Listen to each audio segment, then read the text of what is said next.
Sa ngalan ng Ama, ng Anak at ng Espiritu Santo, Amen. sumainyo ang Panginoon. At sumainyo rin. Atin pong pagsisihan ang ating mga kasalanan. Inaamin ko Sa makapangyarihan Diyos at sa inyo mga kapatid, na lubha akong nagkasala sa isip, sa salita at sa gawa at sa aking pagkukulang. Kaya isinasamo ko sa mahal na Berheng Maria, sa lahat ng mga anghel at mga banal, at sa inyo mga kapatid, na ako'y panalangin sa Panginoong ating Diyos. kaawaan tayo ng makapangyarihang Diyos, patawarin sa ating mga kasalanan at patnubayan sa buhay na walang hanggan. Amen.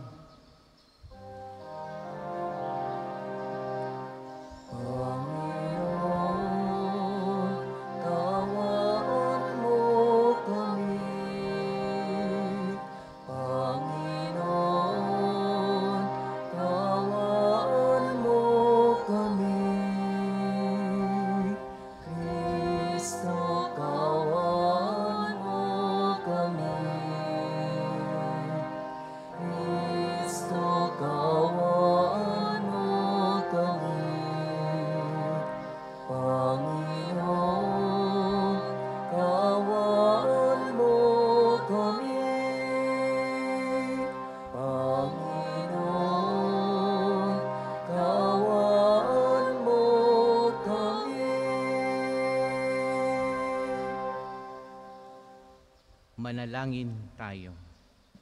Ama naming makapangyarihan, kalugdan mo kami at pagbigyan na magkamit ng kaloob mong karagdagan upang sa maalab naming pananalig, pag-asa at pag-ibig, kami mamalaging tumatalima sa iyong kautusan.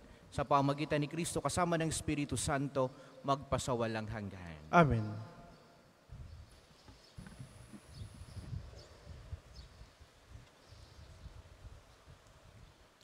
Ang simula ng aklat ni Propeta Isaías. Ang aklat na ito ay sulat ng mga sinabi at ginawa ni Jeremias, na anak ni Helcias at isang saserdote sa Anatot, sa lupain ng lipi ni Benjamin.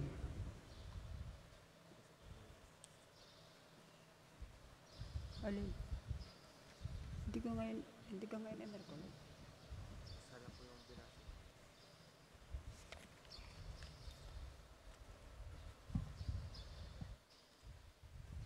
O, di kayo na binabasa ko. Di kayo na binabasa ko.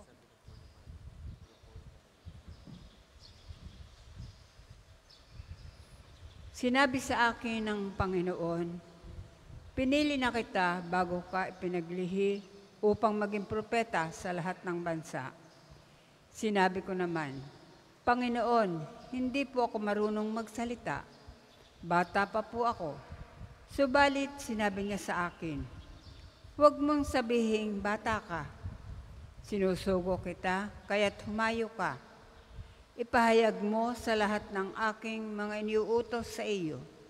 Huwag mo silang katatakutan, pagkat ako'y sa iyo at iingatan kita. Akong Panginoon ang nagsasabi nito.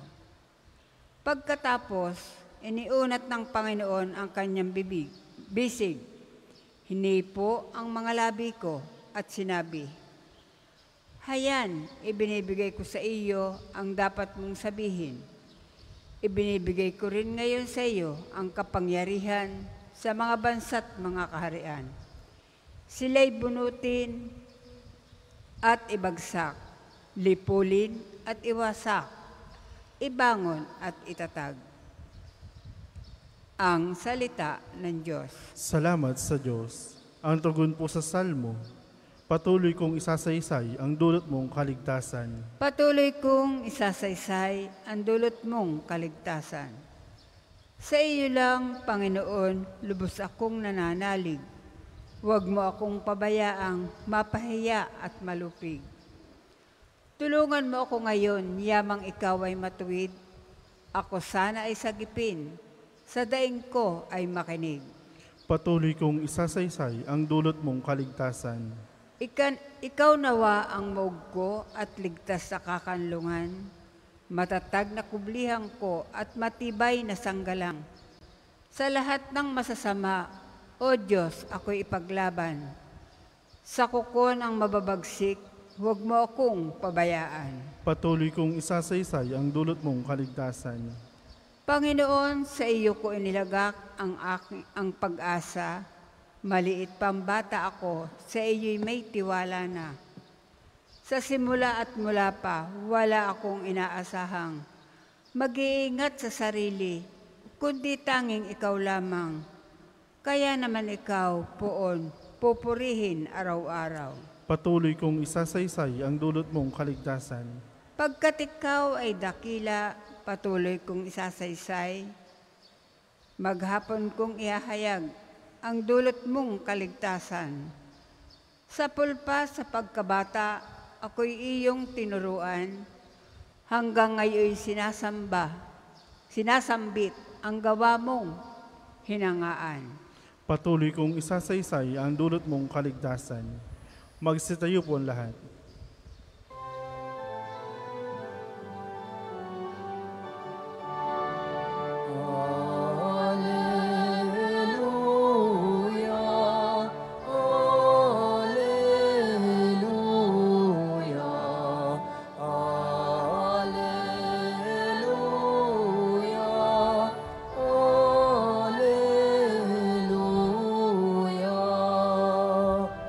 Salita ng Diyos ang buto na tanim ni Yesu Kristo upang tumubo sa tao. Alleluia, Alleluia,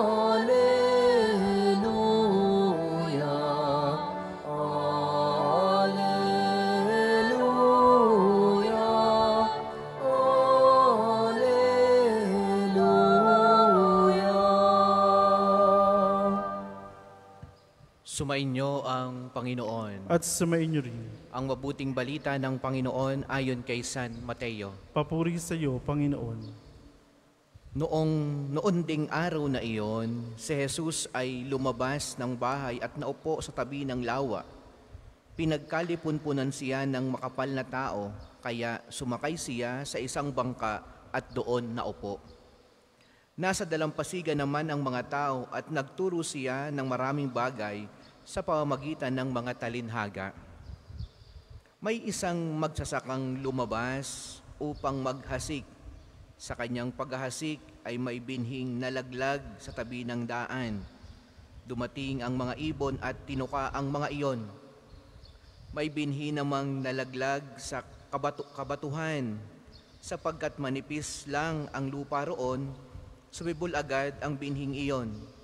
Ngunit nang mapabilad sa matinding sikat ng araw ay natuyo, palibhasa'y walang gaanong ugat. May binhi namang nalaglag sa dawagan, lumago ang mga dawag at ininis ang mga iyon. Ngunit ang binhing nalaglag sa mabuting lupa ay nag-uhay, may tig-100, may tig-60 at may tig-30 butil ang bawat uhay. Ang may pandinig ay makinig. Mga minamahal na mga kapatid, ang mabuting balita ng Panginoon. Pinupuri ka namin, Panginoong Jesucristo. Magandang umaga po sa inyong lahat. At sa mga pilgrim, sa inyong lahat, welcome po kayong lagi dito sa ating pambansang dambana ni Santo Padre Pio. Palakpakan, purihin ang ating Panginoong Diyos, mga minamahal na mga kapatid. Natila na, kaya tayo ngayon ay iba-iba na. Bagamat ang epekto ng ulan sa Batangas ay hindi maganda. Maraming pagbaha sa parting Lemery. Ang daan ay putiking-putikin, lubog. Kaya at ganoon din sa iba't ibang parte ng bansa, sila'y ating ipagdasal na nawa ang mga pag-ulang ito, mga darating na bagyo ay mawala na. Ating tingnan ng mapagbasang ating napakinggan, lalong higit sa mabuting balita. Si Jesus ay gumamit ng talinhaga sa kanyang pagpapaliwanag sa mga tao at ang kanyang ginamit na imahin ay isang magsasaka at ang kanyang paghahasik o paghahasik ng binhi. Kung inyong papansinin, kung ito'y isang tunay na magsasaka, hindi naman niya ihahagis ang binhi sa mga batuhan, sa mga dawagan, sa mga kung saan ay hindi sisibol. Ano? Pag ikay magsasaka, sisiguraduhin mong ihuhukay mo ng ayos yan. Kung dito sa atin ay tutudlingan ng ayos, doon mo talaga ilalagay ang binhi. Ano? Hindi mo yan sasayangin. Hindi mo yan basta iwawaksi, no? Na kung saan-saan na lamang pumatak, no? Para pag sumibol, kitang-kita nating maganda ang pagkakasibol at alam natin na yung ating itinanim ay alam natin kung saan natin siya itinanim, no? Ganyan ang magsasaka, no? Pero ang ginamit na imahen dito ni Jesus ay isang magsasaka na naghasik, no? Kumbaga'y inihagis na niya ng inihagis ang mga parabang nag-iitsa ng butil ng mustasa o kaya ng pechay, no? Basta na lang sinasabog, no? Kaya kung saan pumatak. Ang imaheng ito ay ganito ang Diyos sa tao, no? Ang Diyos ay laging naghahasik sa atin ng kanyang salita, no? Ang problema sa tao, madaming mga hadlang, mga nakablock, no? Binablock natin ang Diyos, hinaharangan natin, at ang ginamit nga dito ni Jesus, sabi niya, kayo'y parang mga dawagan, no? Mga lupay, para kayong batuhan, no? Ang inyong puso'y parang bato, parang dawagan, kayo'y hindi nakikinig sa Diyos, no? Kaya, hindi nananatili ang salita at hindi kayo namumunga at lumalago. Pero ang maganda ditong imahe na ating nakita ay si Jesus ay laging hasik ng hasik sa atin. Di siya nananawa. Kahit na alam niya na ang puso mo ay bato, na marami kang hadlang, na siya'y hinahadlangan mo, siya ay patuloy pa rin sa pagpupunla sa iyo. Dire-diretso yan. Ang Diyos ay hindi nananawa sa tao na maghasik kahit pa alam niya na yan ay siya hindi mo pakikinggan. Kahit pa alam ng Diyos na ikaw ay baliwala lamang, no? Dahil ikaw ay marahil sa panahon ngayon ay sagana sa buhay, pinagpapala ka sa iyong paningin, malusog ka, kaya baliwala ang sa iyong lahat. Pero ang Diyos, hasik ng hasik yan, no, sa iyo. At yan, isang araw, marirealize mo din ang Diyos. At aantayin ka ng Diyos na ikay maging isang matabang lupa para tanggapin mo siya. At ito yung panahong ikaw ay nakikinig na. At yung mga panahong yan, na kapag ikaw ay nakikinig na sa Diyos, ito na yung mga panahon na ikaw ay, kung sa lupa, ikaw ay inaararo, pinadadaanan, inaasada, inaasarol. Yan na yung panahong yon. Sapagkat yung panahong yan na yung panahon na inaalisan ng damo, panahong marami nang inaalis sa iyo ang Diyos. At yan ay masakit at mahirap unawain. No? Kaya, kung ang Diyos nga'y naghahasik na sa iyo, ng mga binhi, pilitin mo nang maging matabakang lupa para managana ka. Huwag na dumating sa panahon na ang Diyos ay hasik ng hasik sa iyo at siya na rin ang mag-aalis ng mga damo. At siya na rin ang mag-aalis ng mga nakablak. Sapagkat, yung panahong yan ay ang irap ng unawain. Yan yung panahong dati ikaw ay sisimba. Noong una, pag sumimba ka, sasabihin mo ang haba ng 1 oras. Pero pag ang Diyos ay nag-alis na ng mga damo sa buhay mo, ang 1 oras, sasabihin mo kulang. Ang pagtigil mo sa National Shrine, sasabihin mo, ang maghapon ay kulang. Sapagkat yung panahong yan na yung panahong pinatatabakan ng Diyos. Ibig sabihin ay gusto ka ng Diyos, ikaw ay managana na. Gusto ng Diyos mamunga ang salitang ipinagkakaloob niya sa iyo. Kaya mga minamahal na mga kapatid, nawa, lagi nating ang Diyos papasukin sa buhay natin. Huwag nating hadlangan. Ano gang humahadlang sa tao? Kasalanan. No? Yung ating mga pansariling kagustuhan. Yan ang humahadlang sa atin. Yan ang mga batuhan, yan ang mga dawagan sa ating buhay. Kasalanan. No? Kapag ang tao ay nasa kasalanan, talagang mahirap tanggapin ng Diyos. Hindi naman pwedeng magsabay ang Diyos at ang kasalanan. Laging pipili ka ng isa. At dapat laging ating pipiliin ay ang Diyos para tayo managana, mamuhay ng sagana, at sabi nga ay mag-ani ng madami. Ano? Kaya pag tayo na pinili natin ng Diyos, mag-iibang takbo ng buhay. No? Sasagana tayo. Bagamat, no, pag kasama natin ng Diyos, laging meron tayo ding krus na pasaan-pasaan. Sapagkat talagang ang dadaanan natin naman ay hindi maalwan. Pero pag Diyos ang pinili, mahirap ang dadaanan, pero ang dulong hantungan mo ay kaluwalhatian.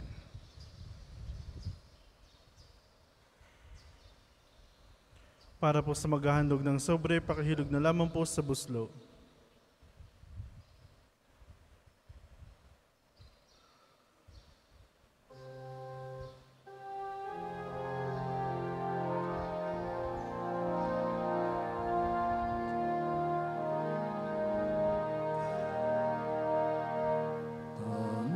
Panginoon, naririto kami ngayon.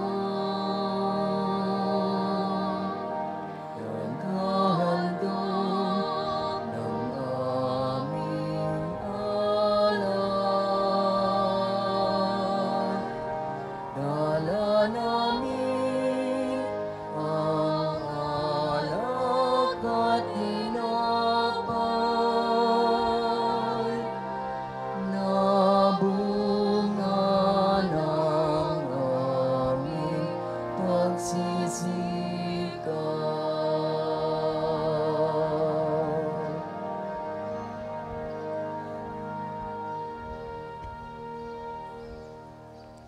Magsitayo po ang lahat.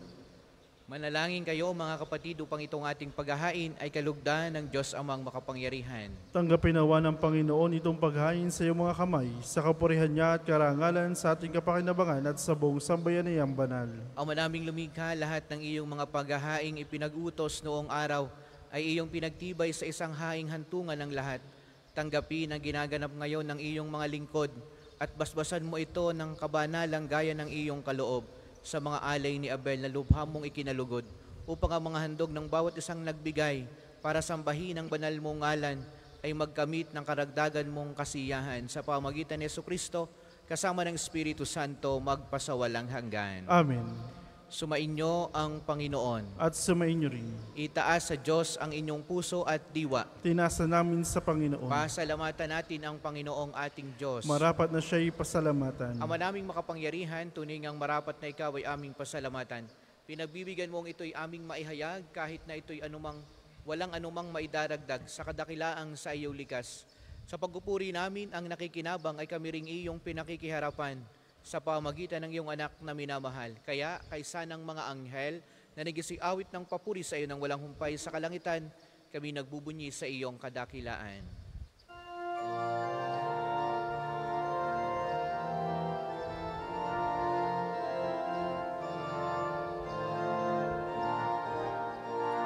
Santo, Santo, Santo, Panginoong Diyos ng mga hukbo, napupuno ang langit at lupa ng kadakilan mo. Hosana, Hosana sa kaitaasan. Pinagpala na paririto sa ngalan ng Panginoon. Hosana, Hosana sa kaitaasan.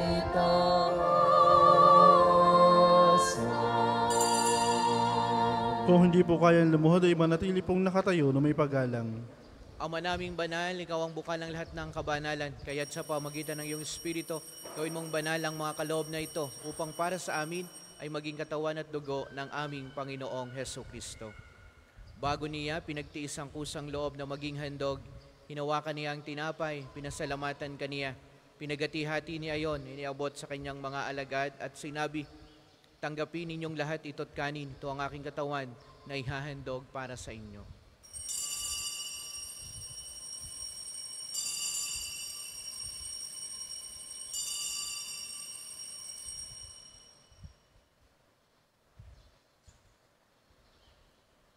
Gayon din naman, noong matapos ang hapunan, hinawakan niya ang kalis, muli kaniyang pinasalamatan. Iniabot niya ang kalis sa kanyang mga alagad at sinabi, "Tanggapin ninyong lahat ito, tinumin, ito ang kalis ng aking dugo, ng bago at walang hanggang tipan. Ang aking dugo na ibubuhos para sa inyo at para sa lahat, sa ikapagpapatawad ng mga kasalanan. Gawin niyo ito sa pag-alaala sa akin."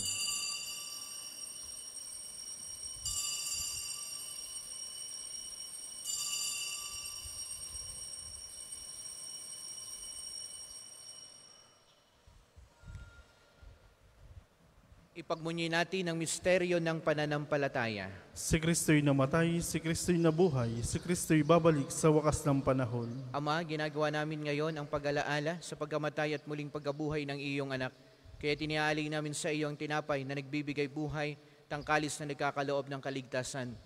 Kami nagpapasalamat dahil kami iyong minarapat na tumayo sa harap mo para maglingkod sa iyo. Isinasamo namin kaming magsasalo-salo sa katawan at dugo ni Kristo'y mabuklod sa pagkakaisa sa pamamagitan ng Espiritu Santo. Ama, lingapin mo ang iyong simbahang laganap sa buong daigdig. Puspusin mo kami sa pag-ibig kay San ni Francisco na aming Santo Papa, ni Gilbert na aming Obispo at ng Tanang Kaparian.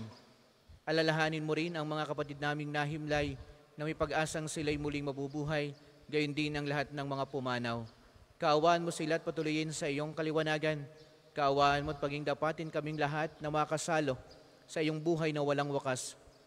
Kaisa ng mahal na Birheng Maria na ina ng Diyos, ni San Jose na kanyang kalinisinang esposo, kaisa ng mga apostol at ng lahat ng mga banal na namuhay dito sa daigdig ng kalugod-lugod sa iyo, may pagdiwang nawa namin ang pagpupuri sa ikararangal mo sa pamamagitan ng iyong anak na aming Panginoong Heso Kristo. Sa pamamagitan ni Kristo, kasama niya at sa Kanya, ang lahat ng parangal at papuri ay sa iyo, Diyos amang makapangyarihan, kasama ng Espiritu Santo, magpasawalang hanggan. Amen, amen, amen. Amen. Amen, amen, amen.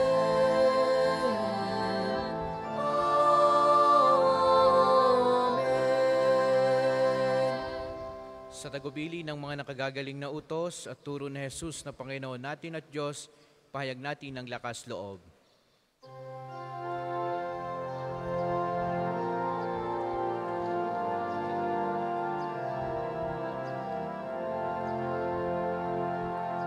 Ama namin, sumasalangit ka, sambahin ang ngalan mo, mapasamin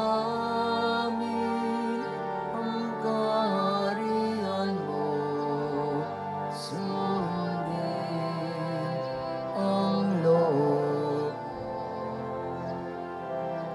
ito sa lupa para na sa langit.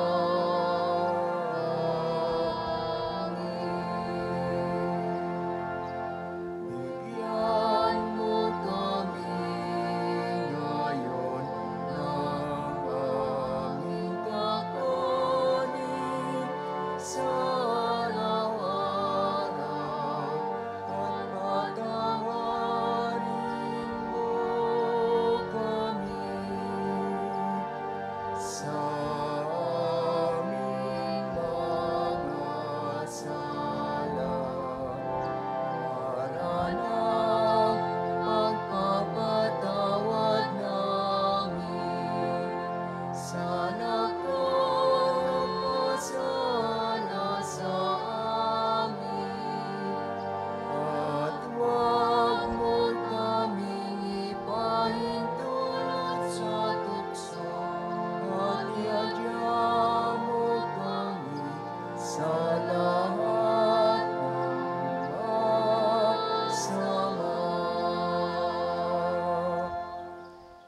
Hinihiling namin kami adya sa lahat ng masama pagkalooban ng kapayapaan araw-araw. Iligtas sa kasalanan at ilayo sa lahat ng kapahamakan. Samantalang aming pinananabikan ang dakilang araw ng pagkapahayag ng tagapagligtas naming si Hesu Kristo. Sapagkat iyo ang kaharian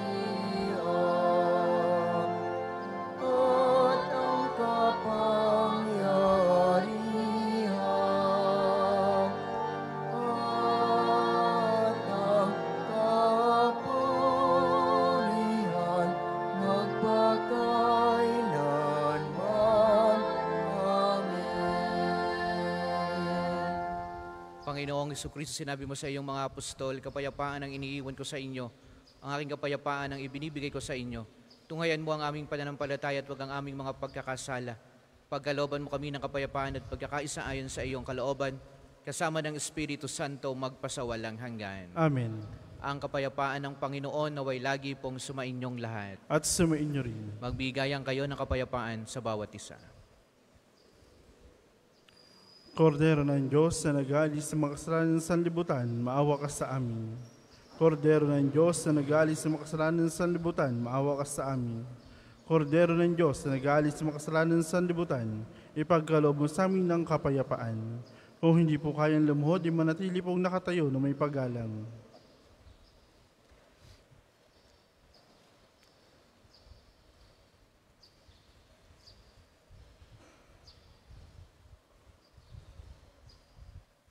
Ito ang kordero ng Diyos, ito ang nag-aalis ng kasalanan ng sanlibutan. Mapalad ang mga inaanyayahan sa kanyang piging. Panginoon, hindi ako karapat dapat na magpatuloy sa iyo. Ngunit sa isang salita mo lamang ay gagaling na ako.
Ang second collection po ay para sa patuloy na pagpapaunlad ng parokya at pambansang dambana ni Santo Padre Pio at para sa pangangailangan ng matatanda at may sakit na farig ng Archdiocese ng Lipa.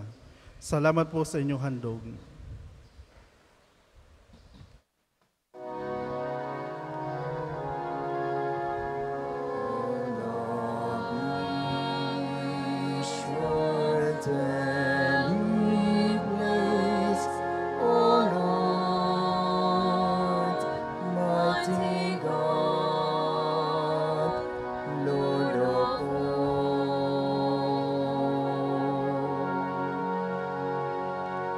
O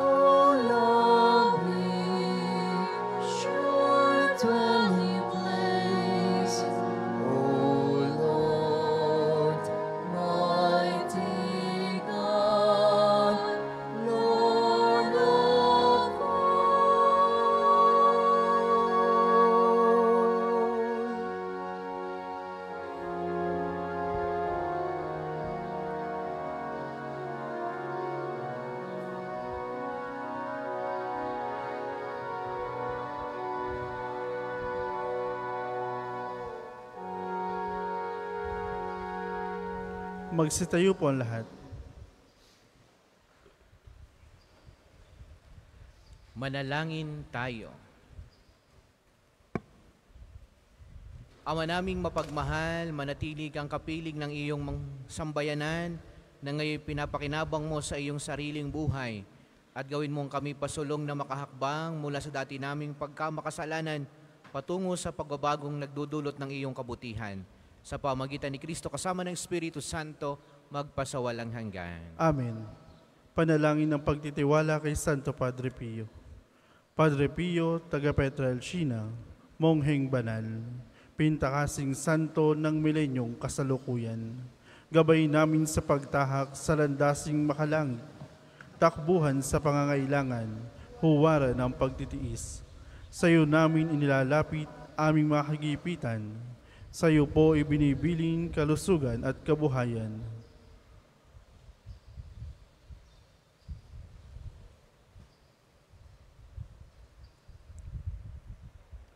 Di man karapat-dapat, kami po ay pagbigyan, bendisyonan at basbasan, maging ganap sa buhay.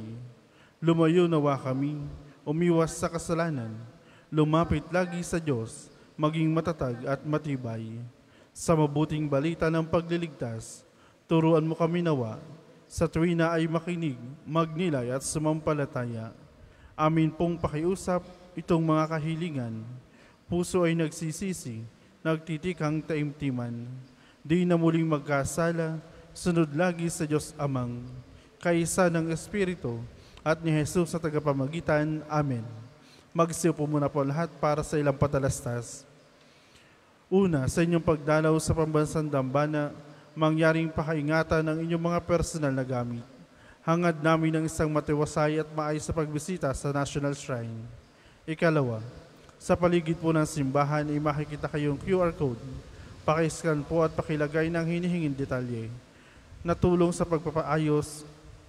pagsasaayos ng mga datos ng mga pilgrims and devotees na bumibisita dito.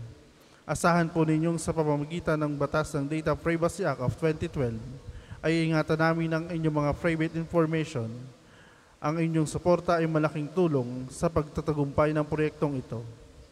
Ikatlo, August 31 ay magkakaroon ng kumpilang pamparokya dito sa pambansang Dambana para po sa mga may edad 12 pataas na nagnanais magpakumpil. Kayo po'y magpalista na sa opisina ng parokya hanggang ika-9 ng Agosto lamang. Ikalima, sa darating pong July 31 ay bisita pastoral ng Lubhang Kagalang-galang Gilbert Garsara, Arsobispo ng Lipa. Ang mga oras ng banal na misa ay alas 6 at alas 8 ng umaga, alas 12 ng tanghali, at alas 5 ng hapon. Minarapat po nating pansamantalang ilipat ang mga oras ng misa upang bigyan daan ng pastoral visit. Kayo pong lahat ay inaanyayahan. Ang susunod pong misa ay sa ganap na 12 ng tanghali. Maraming salamat po at mangyaring panatilihin natin ng kalinisan, katahimikan at diwanan ng pananalangin sa labat-labas ng ating simbahan. Magsitayo na po lahat para sa pagbabasa religious articles. Mga kapatid, manalangin tayo sa Diyos sa mga makapangyarihan upang tayo maging kawangis ni Kristo sa taimtim na pagdalangin sa tulong ng mga larawan at mga dasalan. O Panginoong Diyos, Ikaw ang bukal ng lahat ng pagpapala at biyaya. Ibuhos mo ang iyong bendisyon sa mga gamit na ito, sa pananalangin, mga rosaryo, mga imahin, mga dasalan na nagpapaalala ng iyong kabutihan, kabanal at pagmamahal sa amin, upang ang lahat ng dumulog at magdasal gamit ang mga ito ay magtamo ng iyong awat biyaya. Loobin mong tularan nawa nila ang kabanal at aral ng Panginoon at ng mga santo magpasawalang hanggan. Amen. Ama namin, sumasalangit ka, sambahin ang ngalan mo, mapasa amin ang kaharian mo, sundin ang loob mo dito sa lupa para ng sa langit. Bigyan mo kami ngayon ng aming kakanin sa araw-araw, at patawarin mo kami sa aming mga sala, para ng pagpapatawad namin sa nagkakasala sa amin. At huwag mo kaming pahintulo sa tukso, at iadya mo kami sa lahat ng masama. Amen. Aba, Ginoong Maria, napupuno ka ng grasya, ang Panginoon Diyos ay sumasa iyo. Bukod kang pinagpala sa babaeng lahat, at pinagpala naman ng iyong anak sa Jesus. Santa Maria, Ina ng Diyos, ipanalangin mo kami makasalanan, ngayon at kung kami mamamatay. Amen. luwalhati sa Ama, sa Anak, at sa Espiritu Santo, kapara nung una ngayon, at magpakailanman, magpasawalang hanggan. Amen. Luwalhati sa Ama, sa Anak, at sa Espiritu Santo, kapara nung sa una ngayon, at magpakailanman, magpasawalang hanggan. Amen. Luwalhati sa Ama, sa Anak, at sa Espiritu Santo, kapara nung una ngayon, at magpakailanman, magpasawalang hanggan. Amen.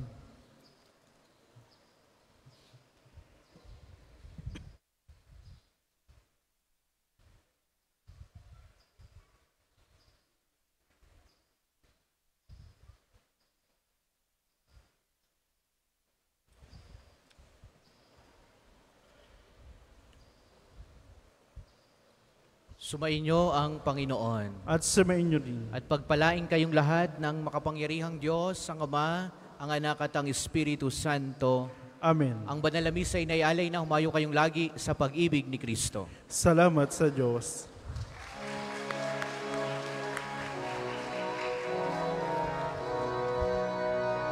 Humayo kayo at gawing mga alagad ang lahat ng mga bansa.